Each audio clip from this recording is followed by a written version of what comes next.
Start with Pascal's triangle and take diagonals starting on the left side of each row. Each diagonal goes up one row and right one space. When we add up the numbers in each diagonal, we get the sums 1, 1, 2, 3, 5, 8, 13, 21, 34, and so on. These are the Fibonacci numbers, and we'll be using a counting argument to explain where they come from. First, though, we need to write down a general formula for the sum in each diagonal.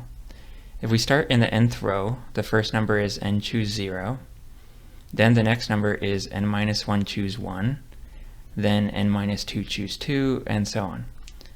We continue until we eventually reach the other side of the triangle. According to the first few cases, this should equal the n plus first Fibonacci number. In this video, we'll also be proving two other Fibonacci identities.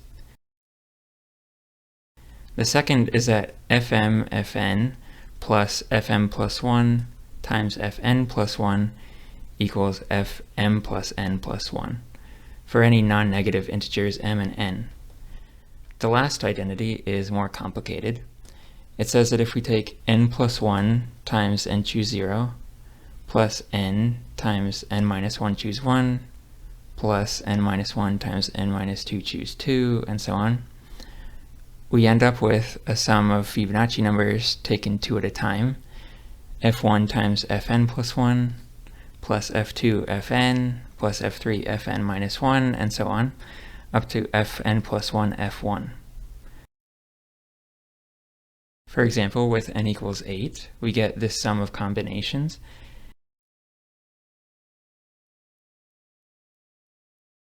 and that simplifies to 235.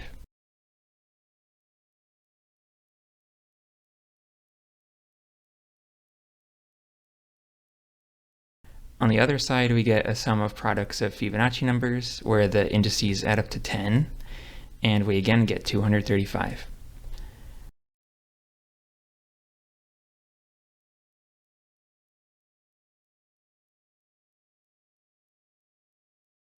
To write this identity more compactly, we can write it as a sum of n minus k plus 1 times n minus k choose k, as k varies over all positive integers.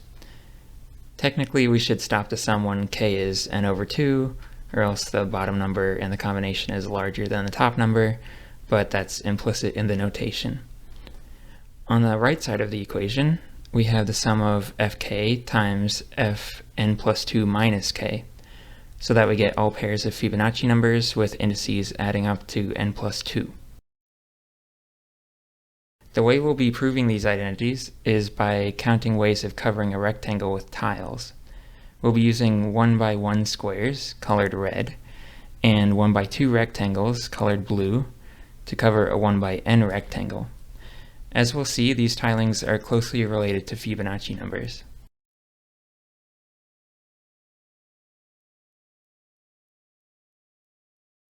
Here are all the tilings of 1 by 1, 1 by 2, 1 by 3, 1 by 4, and 1 by 5 rectangles.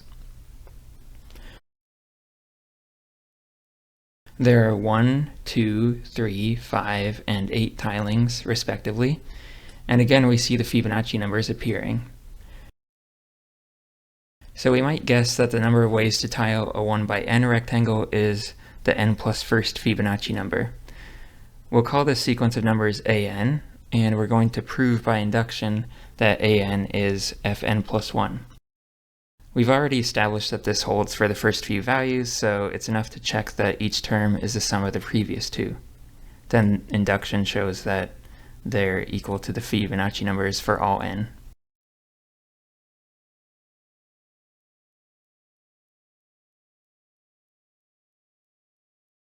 Say we have a tiling of a 1 by n rectangle. Now there are two cases. Either the last tile is a 1 by 1 square, or the last tile is a 1 by 2 rectangle.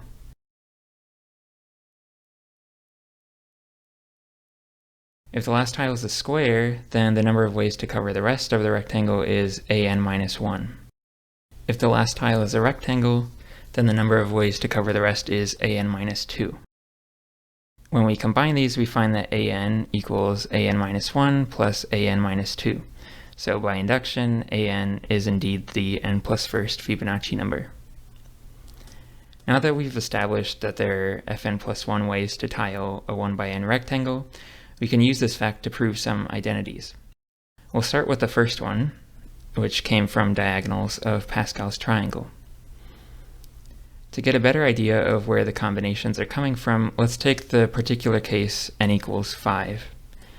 Then we get 1 plus 4 plus 3 on the left side, and if we look at the tilings, we see a natural way to split them into groups of 1, 4, and 3, depending on the types of tiles used.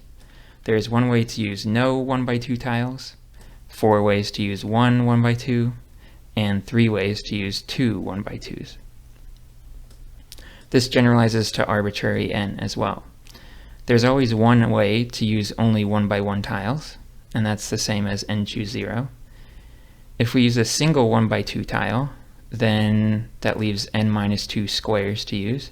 So we have n minus 1 total tiles. Now we need to pick the position of the 1 by 2 tile, and that can be done in n minus 1 choose 1 ways. Similarly, there are n minus 2 choose 2 ways to pick the position of 2 1 by 2 tiles, and so on. In general, if we have k 1 by 2 tiles, then we have n minus 2k squares and a total of n minus k tiles. Then the number of ways to arrange them is n minus k choose k. Summing over all the k values gives the identity. Now for the second identity, which says that fm plus fm plus 1 fn plus 1 equals fm plus n plus 1. The right side counts the number of tilings of a rectangle with dimensions 1 by m plus n, so let's start with that. The left side of the equation suggests splitting this into two rectangles, one of width m and one of width n. When we do that, there will be fm plus 1 ways to tile the 1 by m rectangle, and fn plus 1 ways to tile the 1 by n rectangle. Now we can cover these rectangles independently, so we multiply the possibilities to get fm plus 1, fn plus 1 tilings in total. But this argument doesn't work if there's a 1 by 2 tile blocking us from cutting the rectangle there. In that case, we can cut to the left and right of the 1 by 2 tile. On the left side, we have m minus 1 squares to cover, so that's fm tilings. And on the right side, we similarly get fn tilings. So we get fm, fn arrangements, and combining the two cases gives us the identity we want. Finally, we have the most complicated of the three identities, with the sum of products of Fibonacci numbers. We've just seen terms like the ones that appear on the right side. If we cut a rectangle into smaller ones of width I and j, we get fi plus 1 tilings on the left and fj plus 1 tilings on the right, for a total of fi plus 1 times fj plus 1. Now we need to let I and j vary to get the different terms of the sum. Here's an example with 1 by 7 rectangles. We can take each vertical line and count how many tilings can be cut there. We're also including the endpoints of the rectangle here, since it makes the identity work out a bit more nicely. When we add these up, we will certainly count tilings multiple times. For instance, the tiling with all squares is counted 8 times, once for every vertical segment. This tiling with 3 rectangles and 1 square is counted 5 times. Now, to make things easier to discuss, we'll call these vertical segments splitting points. For a 1 by n rectangle, there are n plus 1 possible splitting points from positions 0 to n.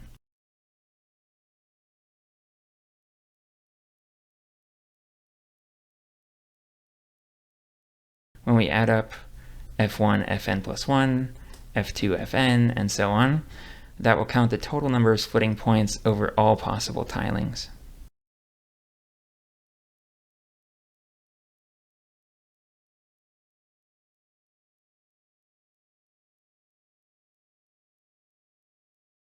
Now, as we just saw, 7 tiles resulted in 8 splitting points, and 4 tiles resulted in 5 splitting points. In general, if we have t tiles, there will be t plus 1 splitting points. We saw earlier that for n minus k tiles, there are n minus k choose k arrangements. Each of those has n minus k plus 1 splitting points, so sure enough, we get n minus k plus 1 times n minus k choose k in the sum. Finally, as we vary the values of k, we get the identity we want. This last identity also has a nice interpretation in terms of Pascal's triangle. The combination n minus k choose k is in row n minus k of the triangle, and we're multiplying by n minus k plus 1. That means that each row should be multiplied by the row number plus 1. So the top row gets multiplied by 1, the next one by 2, then 3, and so on.